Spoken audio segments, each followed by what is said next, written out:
Hello, my name is Skyler Kirlew. This is my industry case study about what I want to do after I graduate from Full Sail. After graduation, I plan on coming back to Full Sails for my master's in music business. And throughout that program, I will continue learning Japanese, which I'm trying to learn for my second language. Um, because of the fact that K-pop and J-pop is becoming so prevalent in the world, I want to move to Japan because I feel like the job market there is ever growing and ever expanding, and I really think that it would be a good outlet for me to express my creativity. That's why I'm learning Japanese, and I have to be able to hold a full conversation with someone by the time I graduate.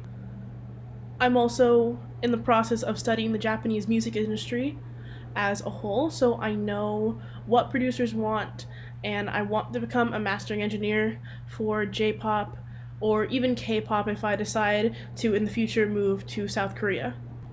One of the inspirational stories I did was Sound of Brotherly Love by Will Yip. This story was about how he had just finally purchased half of a recording company.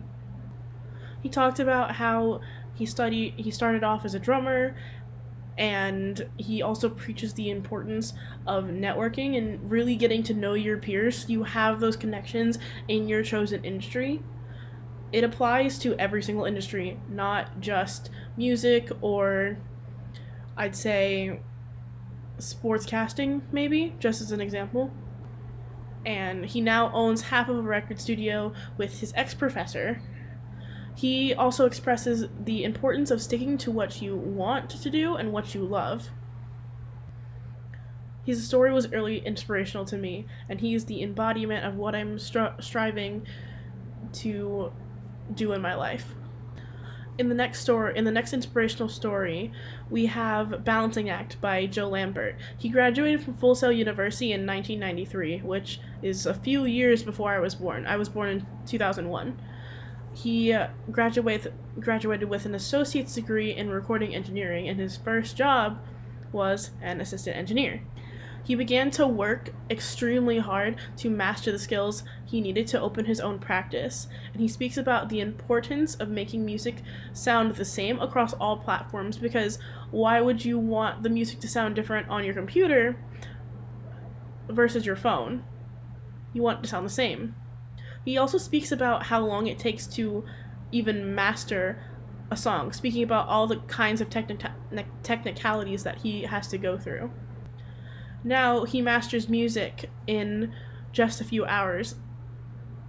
He's the type of professional I want to aspire to be. Some jobs I researched were a recording assistant. I would set up the band for recording sessions, organizing the recording I would organize the recording session for the engineer. I would keep the console clean of any unnecessary tracks. So you can see, ensure that inputs are patched correctly, and assign standard locations to common elements. Something I would have also thought about doing and would like to do is working as an audio technician, working directly under the front of house. So I'd load gear and organize the audio work area, assist the builder in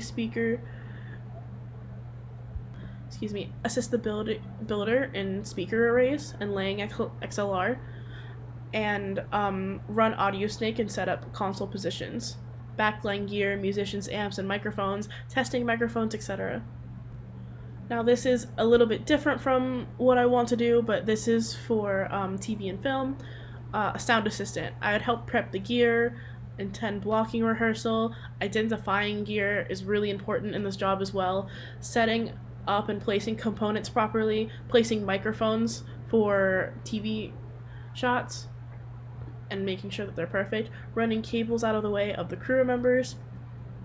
Take care of the noise when it's heard, like say if there's background noise that people don't want in the shot, and maintaining the audio equipment. So I'd have to, of course, learn how to solder and learn how to just basic upkeep of audio equipment. And I believe all of these Entry-level positions will give me the knowledge to thrive in the Japanese music industry. They'll allow me to gain the respect and experience needed to hold down a mastering engineer position. The Japanese work environment is very different than the American work environment. They're a lot more strict and they expect a lot more of you than in America. Just as an example of that, in American restaurants, it's customary to tip. In Japanese restaurants, it's actually very insulting because it's like they're you're giving them a, hey, you did a good job, here's a gold star for doing their job. So the work environment is completely different. They want someone who can do it all and someone that will go above and beyond. Thank you for listening to my presentation. My cited sources are shown on the screen. Thank you for listening. I apologize for stuttering.